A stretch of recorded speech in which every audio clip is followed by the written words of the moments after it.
Huyu ni mtu wa Martha.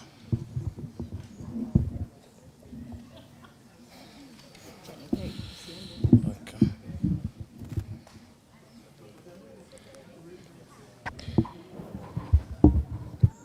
On airplane mode. Okay, so that is not disturbed.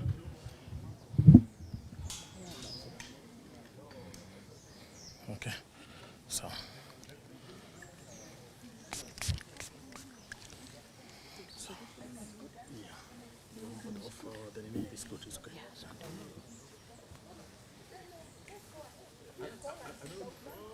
The only language you understand is fresh.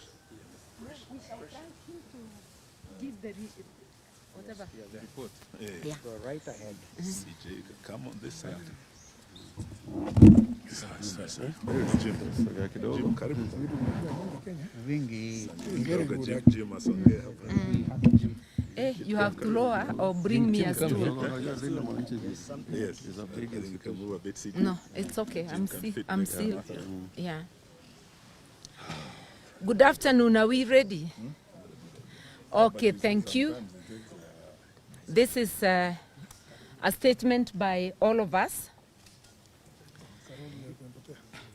Where's Karoli? 1 minute, one of us is just about to walk in.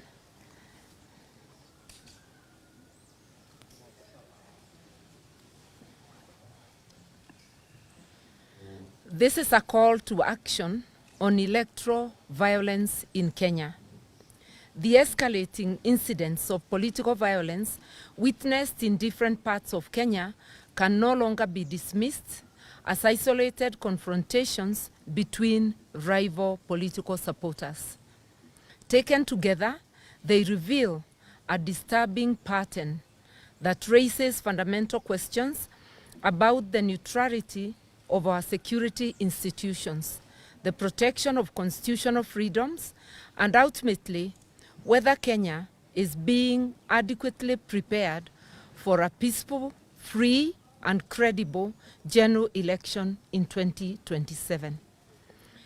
Within a remarkably short period, Kenyans have witnessed reported attacks involving former Deputy President Rigathi Gachagua in Rongai constituency, Nakuru County, an attack involving Dr. Fred Matiang'i at Mulot in Bomet County, and the horrifying violence surrounding the Linda Mwananchi rally in Homa Bay, and previously in Keumbu in Kisii County.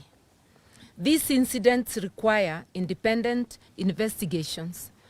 Of particular concern are accounts that some attacks occurred in the presence or within the operational reach of police officers.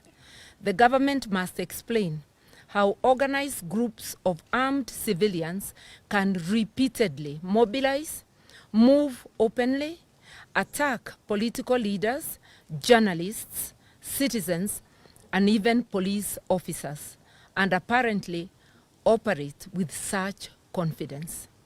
The protection of democracy cannot be left to citizens and political leaders alone. It is the responsibility of every Kenyan, every constitutional institution, and every member of the international community committed to democratic governance and the rule of law. We therefore call upon all Kenyans to reject political violence in every form, regardless of who perpetrates it or who claims to benefit from it. We urge religious leaders, civil society, the legal fraternity, professional bodies, the media, youth organizations, and the diplomatic community to stand united in defense of the Constitution and to resist any attempts to normalize intimidation, militia activity, or politically sponsored violence. We further call upon the Independent Electoral and Boundaries Commission to work closely with all relevant institutions to ensure that every Kenyan can vote freely, peacefully, and without fear. Given the recurring pattern of organized political violence, the allegations of possible collusion by rogue state actors, and the apparent failure to prevent repeated attacks against political leaders, journalists, and civilians, we call upon the Office of the Prosecutor of the International Criminal Court, ICC, to closely monitor developments in Kenya and to undertake a preliminary assessment of whether credible information exists warranting examination under the Rome Statute. Should evidence emerge demonstrating that widespread or systematic attacks against civilians are being organized, financed, directed, or tolerated by those in positions of authority, we urge the prosecutor to exercise the powers provided under Article 15 of the Rome Statute to initiate an investigation, especially against the person bearing the greatest responsibility, namely President William Samoei Ruto, a former ICC inductee, and to review and determine the status of the previous charges against him. The call is not made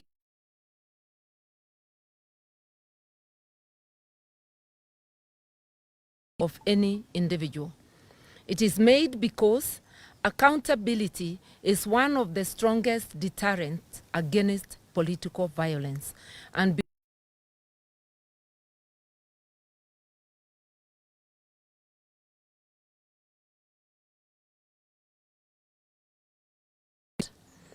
those who organize violence should know that the passage of time does not erase responsibility. Political office does not provide immunity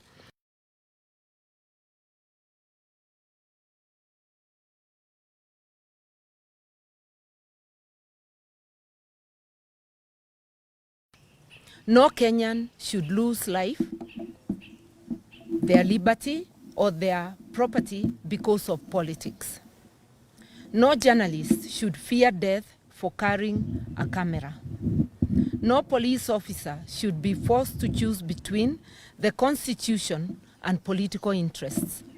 No citizen should be denied the right to campaign, assemble, or vote because armed militia have been unleashed upon them. No citizen should lose their lives, limbs, liberty, or property. The 2027 general election must be a contest of ideas, not intimidation, a contest of ballots, not bullets, a contest of democracy, not violence. William Ruto and his militia are an existential threat to our democracy, but the Kenyan people are not powerless. We are calling on people of goodwill to join us in forming a People's Forum for Electoral Preparedness that will be coordinated by the former Chief Justice, Honorable David Maraga, former Attorney General, Honorable Justin Muturi, and Honorable Karori Omondi on the 9th of October 2026. I repeat, the three will be coordinating a People's Forum which has been scheduled for the 9th of October this year. The future of Kenya will not be determined by militias or fear. It will be determined by the sovereign will of the people. God bless Kenya. Well done. That is the end of the statement. Okay. And we plead with you, because it is clear, to let us end there. We apologize for not taking any questions. We think it's clear. Thank you. Well done.